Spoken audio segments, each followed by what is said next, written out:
I don't think I'd call this a confession, but it was just before he died. I volunteered at a hospice and there was a guy who had pretty severe dementia. Before he passed, he started reliving a moment from when he was drafted for Vietnam. He mistook me and another volunteer for his war buddies, and apparently they had murdered a man and his family when they got back. From what he was saying, it wasn't supposed to be the whole family, but things spiraled and they wound up killing the man, his wife, and her parents. He was unnervingly calm, not panicked, just calculated. He didn't acknowledge anything we were telling him either. He was stuck in that memory. He was in the middle of going over how to hide the bodies when he slipped back into his normal self and then refused to talk anymore about anything to anyone. He passed away shortly before dinner time the same day. My grandfather looked at me when I was 16 and apologized for the essay he committed against my mother when she was a child. Still fucks with me to this day that he did that and thought I'd be the person to forgive him.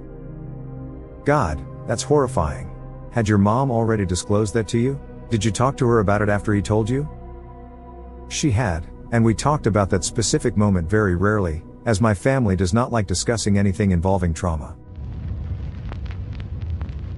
A nurse once shared that an old man confessed to sabotaging his brother's parachute during World War II because they were in love with the same woman.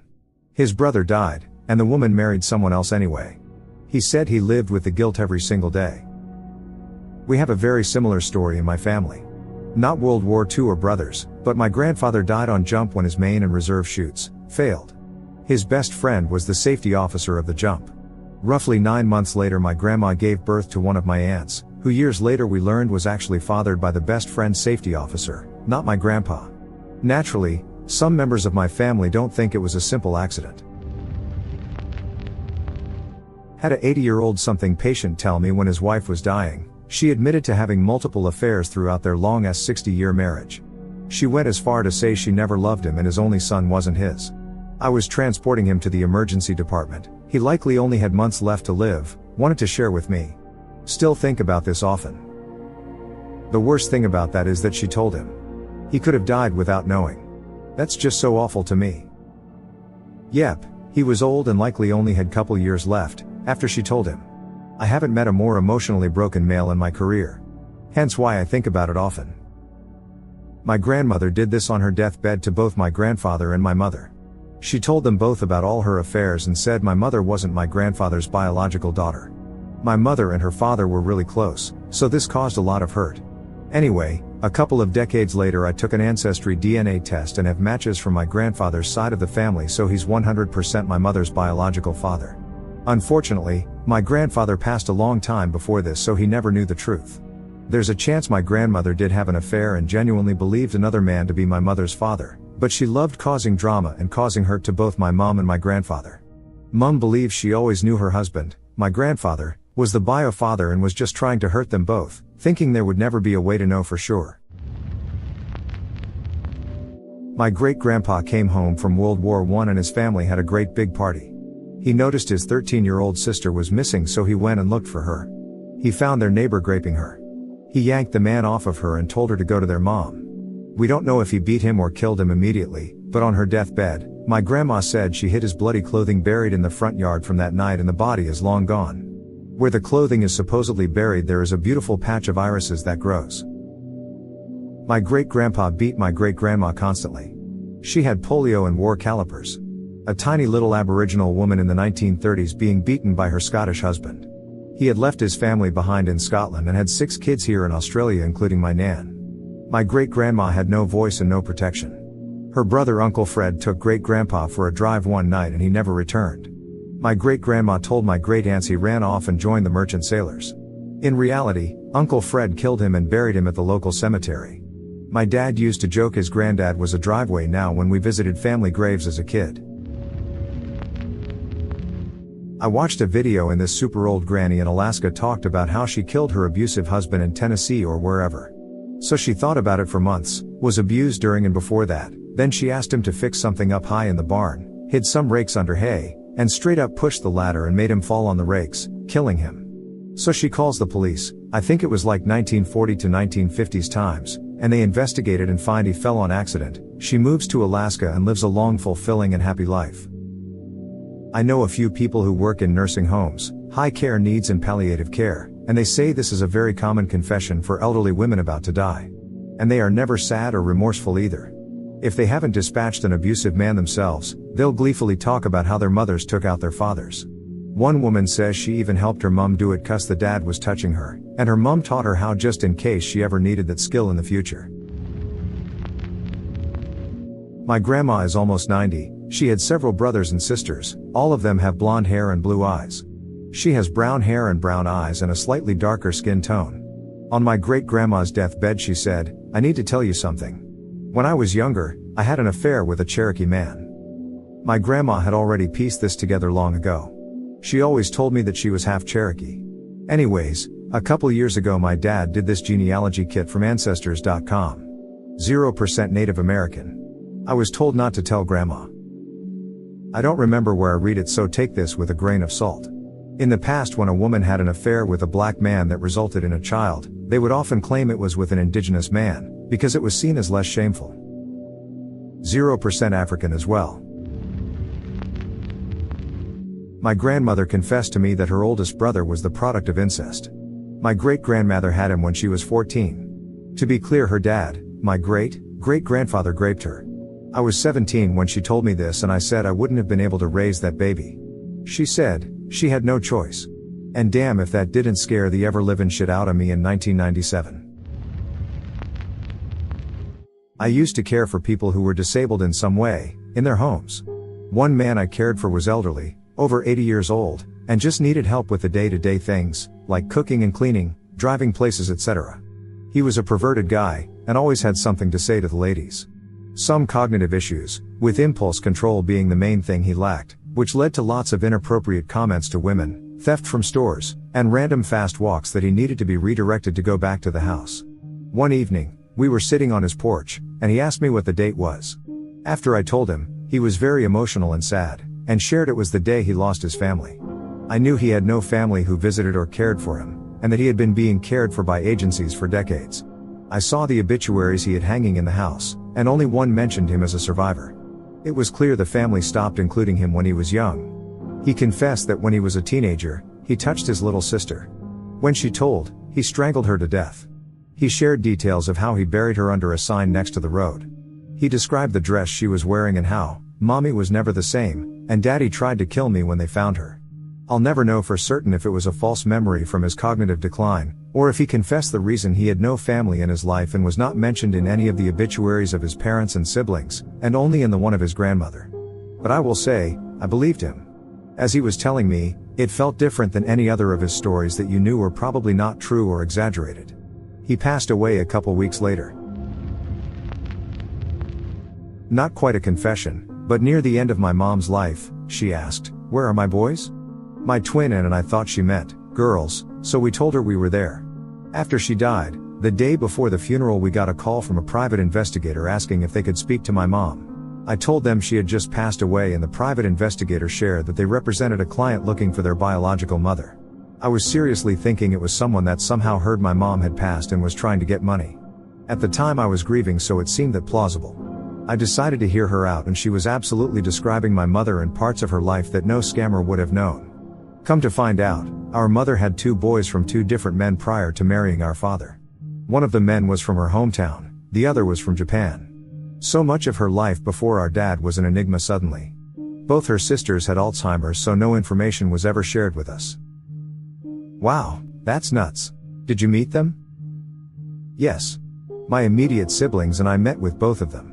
Our mother's first son didn't know he was adopted when the other half-brother's private investigator contacted him. His mom had passed away and never told him, but apparently he had suspected. He looks so much like my older brother it's uncanny.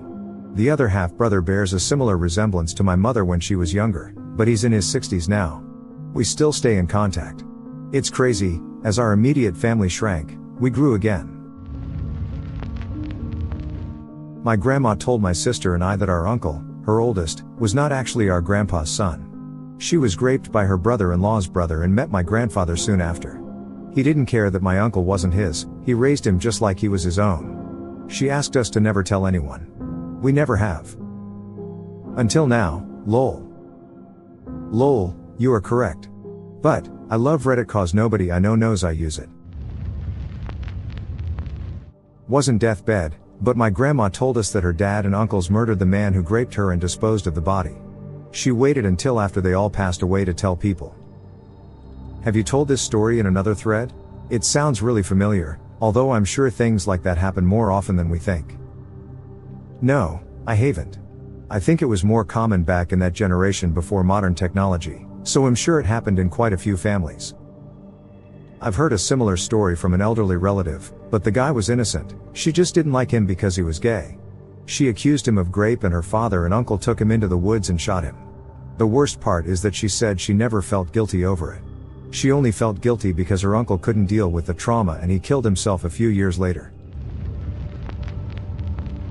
Oh man, I finally have a story.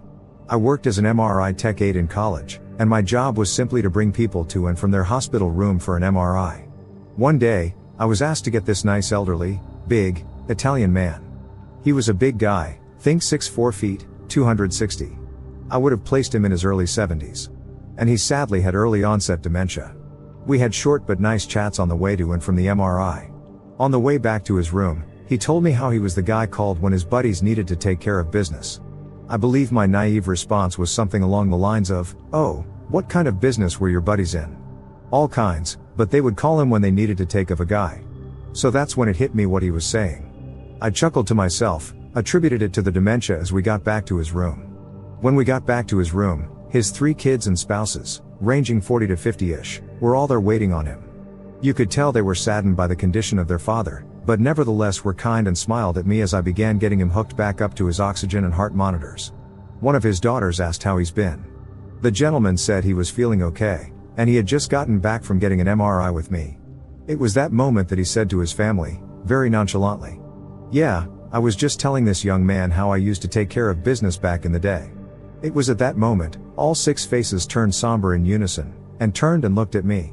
In unison. Ah, well, yes. What a great story. Well, have a nice day everyone, in the most cheerful voice I could muster. Never mentioned a word, don't even remember the gentleman's name, probably for the best. That man's name? Fabrizio Faglioni. That last name does look eerily familiar. It's been like 17 years though. Context: my mom was the last person I really had in my close family. Sort of a deathbed confession. My mom, after she died, left me her will, and a letter. In that letter, she told me I was adopted. After I'd asked repeatedly over the years if I were adopted. Functionally everybody that knew my parents knew. That fucked me up pretty good, not gonna lie. So if you, my dear Redditors, have adopted a child, please, tell them before you die, and don't lie to them, because that was an immensely shitty way to find out. I never understood why that is such a taboo topic. Everyone I know that was adopted, including my wife, was pretty much told as soon as they could understand the concept. Same to be honest. Even before all that. My parents' official reasoning is that they felt it would protect me by not knowing. But not being able to conceive was a sore spot with them, and both of them were very much Southern, keep up appearances, people. Both boomers, and fairly traditional for the most part. I don't necessarily hold a lot of resentment toward them, won't make any difference to them, they're too dead to care anyway. But I sincerely do believe it was an awful choice to make on a whole lot of levels, even if I weren't the one involved. One weekend, a demented patient kept repeatedly telling me about someone he and his friends beat up and assaulted after the war. I assumed it would have been around early 1950s. Apparently, they took his wallet, but what struck my attention was the undertone to it and the lack of panic in his voice. Usually, dementia patients that think something is lost or stolen are very anxious. He wasn't. He just kept saying he and his buddies beat him up bad and took his wallet, and I'm 99.8% sure he was talking about a racial hate crime. The timing adds up and his details of the event were too clean. He was a respectful guy with a good family and wife and kids. A good, Midwestern family man. Something happened with him and his friends one night and it wasn't good. There was a regret to the story, but it really just seemed like he wanted to tell someone finally. I've been a nurse 15 years. I worked a locked dementia unit at the start of my career. I did the week-long dementia state certifications to become a trainer. I sadly know dementia well and I interact well with them. You just go to their world and live there with them. This was different though. He kept repeating the same story all weekend and details didn't change. That's unusual for a dementia patient. It wasn't a story or behavior he was known for telling over and over again either. I'm convinced that guy was reliving that night from 60 years ago and telling me something happened. It wasn't a dementia false reality. I'll never forget him. I still know what room he was in and everything about it. Only time I've been spooked, and I've literally had over 2,000 patients and called more than 100 deaths. This was different. Man on hospice for cancer. Summoned his kids a day or so before he died to confess that he killed his wife, the mother of the children, who he reported missing 30-some years prior. The dude planned it all out perfectly. Wife had some kind of trip planned. Man kills wife, rents wood chipper, dismembers wife, puts her through the wood chipper into a decent-sized stream on their property. After he's done, lights wood chipper on fire, lets it burn, then turns it into insurance a few days later. When wife fails to return home from trip, he reports her missing. Kids had absolutely no clue. Crime would have gone completely unsolved if he didn't confess. I didn't hear the confession, but was involved with some search warrants on the property after the kids reported it to state police. Whoa. I genuinely wonder what made him confess. I mean, I realize it's a deathbed confession, but if you have successfully gotten away with it, is it guilt? Is it to unburden because of a religious belief? Is there further psychopathology and he wanted to burden his children with it? Just wow. I'm sure that even affected you to an extent, just being around that kind of grief. My understanding is the dad wanted the kids to have closure on what happened to their mom. The dude was well respected in the area, successful, and this just absolutely floored anyone that knew him once they learned. Kids were absolutely blindsided.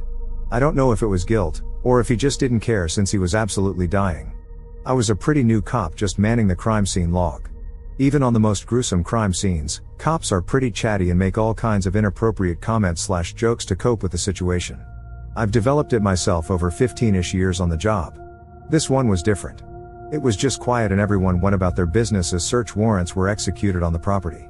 To my knowledge, nothing evidentiary was found.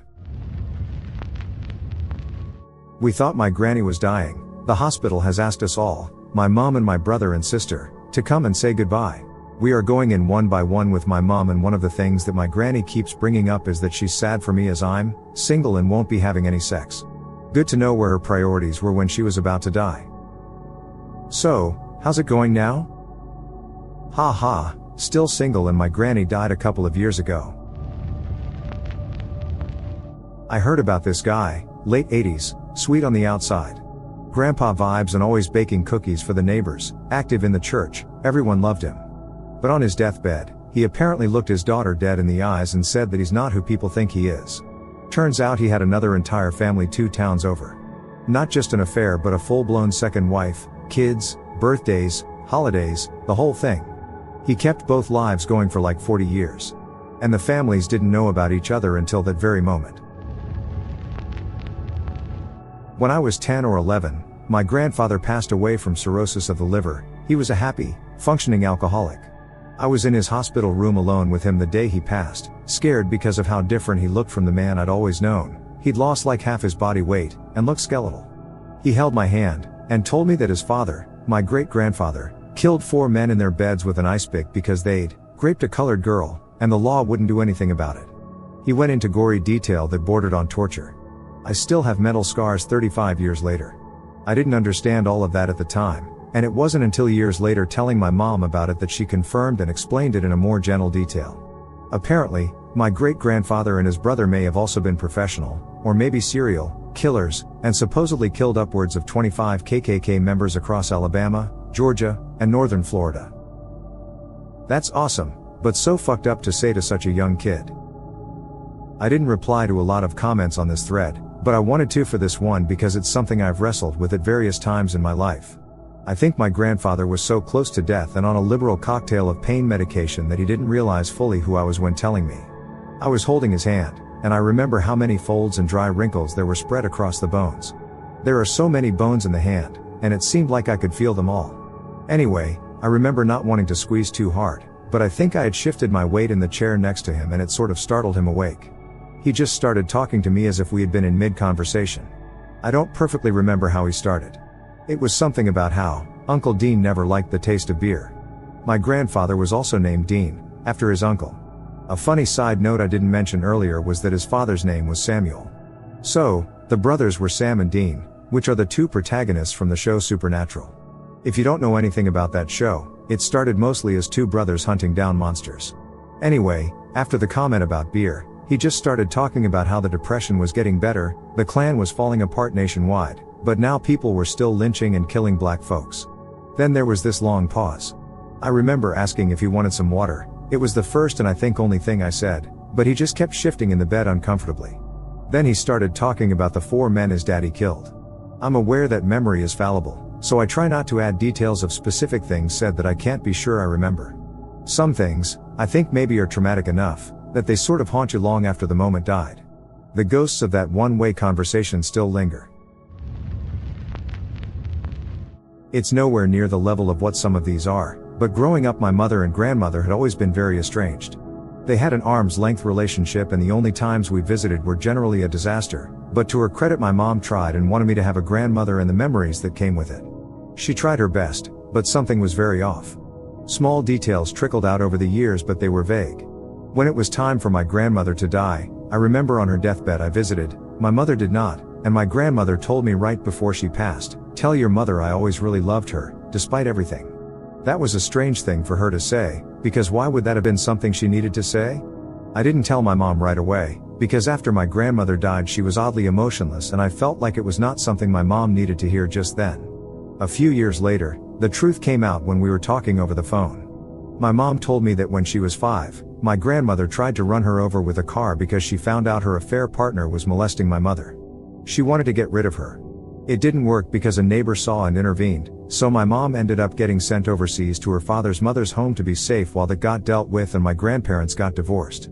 Times being what they were, however, when my mom returned her mother got custody of her.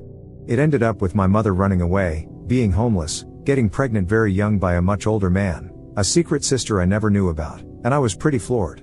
When she told me, I figured that it made a little more sense why my grandmother had said that, so I shared that with my mother finally. She just said, well, she had a strange way of showing it, and that was that. Your mother is or was an ox. The fucking strength and resolve some people have can seem superhuman. I know she went through it all, and I'm more sure she experienced so damn much through her journey, but man, your mother sounds like a force of nature. Thank you, she was. It was both a blessing and a curse being her only child because trauma, as we know, is generational, but she did her best and I'm carrying that torch now. She died early, only 63. I miss her and am sad because we had a lot more to talk about that never got said. I know there were more stories to come, but they're lost now.